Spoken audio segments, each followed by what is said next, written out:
There's a Vietnamese folk tale about an old couple who lived in northern Vietnam for 30 years, overcoming together 2 big storms and 5 big floods. Though it is a folk tale, its details are drawn from true experiences of northerners. In the modern world, that tale can never be true. The north and north-central regions just suffered 2 storms in 2 consecutive months. Tinh in July and Bebinca in August.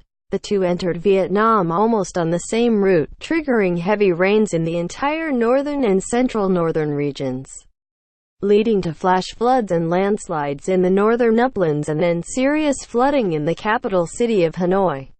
Those days when it was raining cats and dogs in Hanoi, I was stuck at home. I could not even call a cab, and even if I could, traffic was paralyzed because of the floods. Those days, I slept on many thoughts. I watched TV to catch up on news about the 2 storms. What I saw was the serious damage they caused for my people. Hundreds of houses were washed away, dozens of people were killed or missing. All of these tragedies happened in the uplands, where residents are still mired in poverty. And most of the victims were children, the elderly, women, and weaker people. It was heartbreaking for me to see house after house being swept away by the floods or collapsed by landslides. Just imagine that those houses were ours, and that we lost everything, including our loved ones. How our life would be then. In the south, the Mekong Delta, the nation's rice bowl, is also at risk. The seasonal floods are happening much sooner than normal, and a large amount of the water came from the collapse of a partially constructed hydropower dam in the Mekong's upper reaches in Laos in July. Farmers have lost their crops and seen their houses being threatened or washed away by floods. Erosion and subsidence have happened at more than one place in the delta, and once again, it is the poor that lose the most. On the contrary, the southern, central and central highlands regions have been dealing with drought. Locals here have been wishing for just a few drops of rain to save their farms and cattle. And as the rain does not come, they have dug deeper and deeper into the ground to get water, and the level of underground water keeps dropping, guaranteeing no stable future for the region's residents. The Law on Natural Disaster Prevention and Control lists the types of natural disasters in Vietnam: storm, tropical depression, tornado, lightning, heavy rain, flooding, flash floods, landslides, subsidence, rising water, salt intrusion, heat, drought, cold, hail, earthquake, tsunami, and others. It is understandable that nature is to blame, the nature for the disasters. But the imbalance of the ecosystem caused by humans should be taken into serious consideration.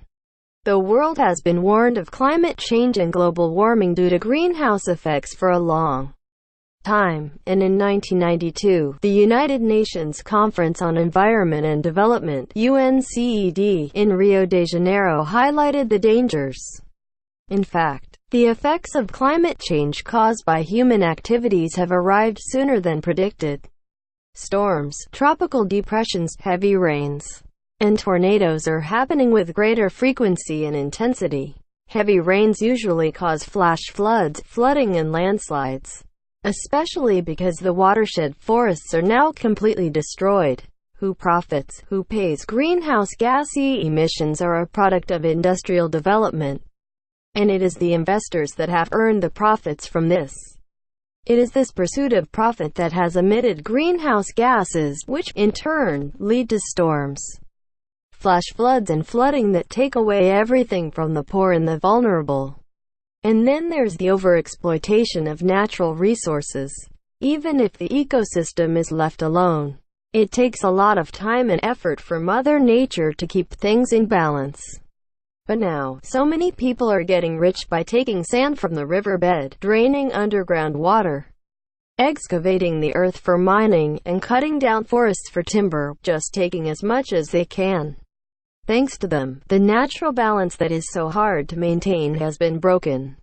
And once again, everything that poor people have is either destroyed or swallowed by rivers. We have to confront the fact that natural disasters have been taking place more often and on a larger scale. Not because of nature but because of human action. And it is the rich people that are irresponsible and unprincipled. And they are not in any particular country, but all over the world.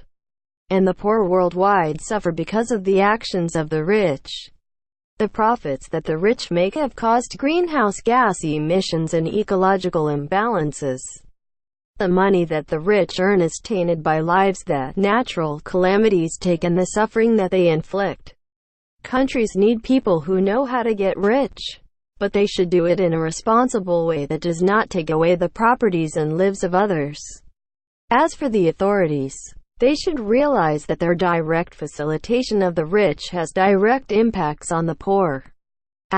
Dang Hung Vo is the former Deputy Minister of Vietnam's Natural Resources and Environment. The opinions expressed are his own. The video is sponsored by Cientronic.com.